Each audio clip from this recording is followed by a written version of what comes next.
Cyberabad CP Avinash Mohanty sir గారి ఆదేశాల మేరకు, అదేవిధంగా DG drug control Kamalasan Reddy sir ఆదేశాల మేరకు ఎస్ఓటి,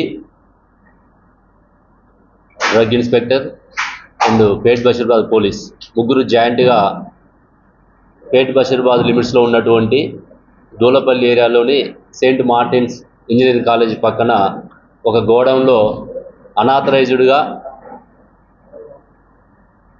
ఎలాంటి అనుమతులు లేకుండా ఒక స్పూరియస్ కౌంటర్ఫిట్ డ్రగ్ని మల్టీనేషనల్ కంపెనీ పేరున్నటువంటి కంపెనీల పేర్లు వాడుకొని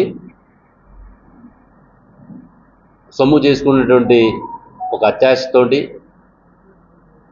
ఒక ముగ్గురు వ్యక్తులు కలిసి ఒక పథకం ప్రకారం ఈ యొక్క ఇల్లీగల్ యాక్టివిటీ చేస్తున్నటువంటి నేపథ్యంలో మనకు వచ్చిన ఇన్ఫర్మేషన్ మీద రైడ్ చేయడం జరిగింది.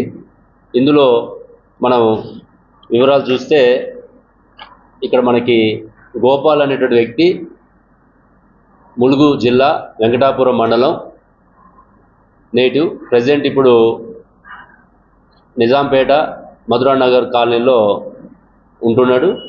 ఇతను మెయిన్ ఇప్పుడు ఇక్కడ మనకి గోపాల్ అనే వ్యక్తి మొదటి ముద్దాయి.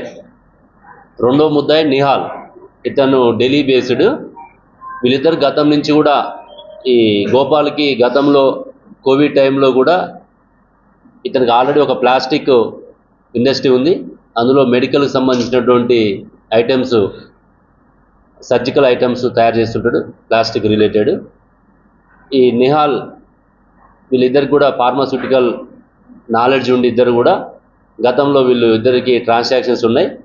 ఈ మధ్య కాలంలో ఒక 1 year నుంచి 6 months టైంలో వీళ్ళిద్దరు ఒక పథకం వేసి ఈ యొక్క మల్టీనేషనల్ కంపెనీ పేర్లు వాడుకొని దానికి సంబంధించినటువంటి డ్రగ్స్ని అనాథరైజ్డ్గా తక్కువ ఖరీదుకి వీళ్ళు తయారు చేసి ఆ మల్టీనేషనల్ కంపెనీ ఉన్నటువంటి కాస్ట్ ఏదైతే ఉందో ఆ కాస్ట్ ప్రకారం అమ్మడానికి గత 6 నెలల నుంచి వీళ్ళు ప్రయత్నం చేస్తున్నారు.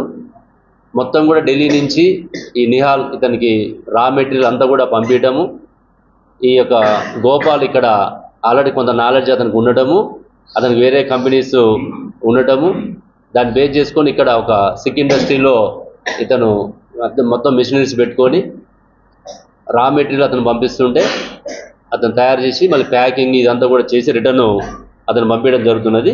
దీనికి ఇంకో మూడో వ్యక్తి అయినటువంటి బొక్క రామకృష్ణ, ఇతను కూడా ఇంతకుముందు ఫార్మా ఇండస్ట్రీలో పనిచేశాడు, కొద్దిగా టెక్నికల్ నాలెడ్జ్ ఉంది. ఇతన్ని పెట్టుకొని ఈ గోపాల్ తయారు చేయడం జరుగుతున్నది.